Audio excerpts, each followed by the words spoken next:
Welcome to Art Club to Go, sponsored by Design Benton Public Library. There will be 8 projects in all for you to do, and they will be posted every Saturday to our YouTube channel. Simply search ZB Teens on YouTube or use your phone's camera to scan the QR code that came in your insert. You don't need a YouTube account to watch. Hi, I'm Miss Dawn, your teen librarian at the ZB Public Library, and in this session, we're going to do some pop art. What is pop art? Pop art began in the 1950s, and its concept is simple and bold images of everyday items. Many pop artists created paintings of mass culture objects such as soup cans to blur the boundaries between high art and low culture. There are 3 defining characteristics of pop art, and they are using recognizable products, like candy wrappers. They use big, bold colors, and it's usually ironic or satirical, basically meaning humorous. The first type of pop art I'm going to show you is a Lichtenstein. Roy Lichtenstein was an American artist who was famous by his bold paintings of comic strip cartoons, but one of his most iconic techniques was using Ben-Day dots. If you look closely at the painting, you will see a series of dots used in place of color. Grab any one of your candy wrappers and draw it really big in your drawing tablet. Remember, it doesn't have to be perfect. Now it's time to draw your Ben-Day dots. I'm using a ruler to try and keep it uniform, but you can freehand it.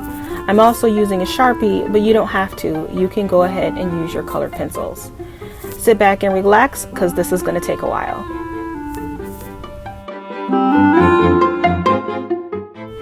And there is my last dot on my candy wrapper. I'm going to go ahead and outline it with a black Sharpie just to kind of make it look a little bit better. And remember, you don't have to use the same colors as your candy wrapper. I did, but you don't have to. You can use whatever colors you want.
Then I went ahead and filled in the white space with more dots. And as you can see, I got really tired of using that ruler, so then I just freehanded the dots. And the closer the dots are, the better. The top, they're a little far apart. I didn't really like that, so I made them a little bit closer together. Another thing to keep in mind is you don't want to make your dots in a line. So after you draw your first row of dots and your second row, you should put the dot in between the dots above it, so that it's not lined up right on top of each other.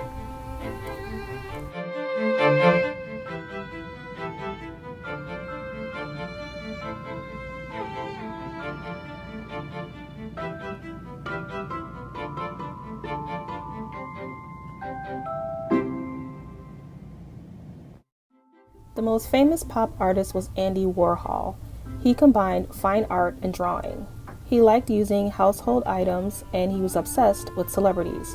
His most famous piece was the Campbell soup can, where he used repetition and lots of color. For my first project, I'm going to use the Andy Warhol technique of repetition, and I'm going to use Starburst candy as my subject.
For my last piece, I'm just going to do whatever I want. I'm going to use nerds as my subject, and I'm going to use big bold colors like pop art uses, and I'm also going to incorporate some Ben-Day dots. I encourage you to do whatever you like too.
And you're all done. Make sure to email your finished projects to zbteens4680@gmail.com and tune in anytime after July 18th to learn how to draw a room using the principles of perspective.